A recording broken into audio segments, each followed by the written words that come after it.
most of which then subsequently came out again.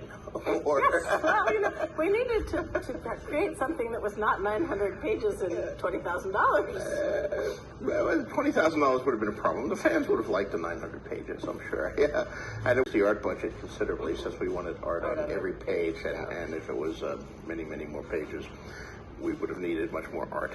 But the sidebars that I wrote, and I hadn't finished by any means. I mean, the 300,000 that I wrote was like half of what I had to write. I think I got up through Aegon the Third, I think so, really. And then there were many more kings after him that I never got to. So I'll eventually write about those kings, and we'll publish the full, unabridged sidebars in a later book, which I've been sometimes calling it Grimmer on, but will more properly be Fire and Blood. Yeah. So, but that's years down the pike.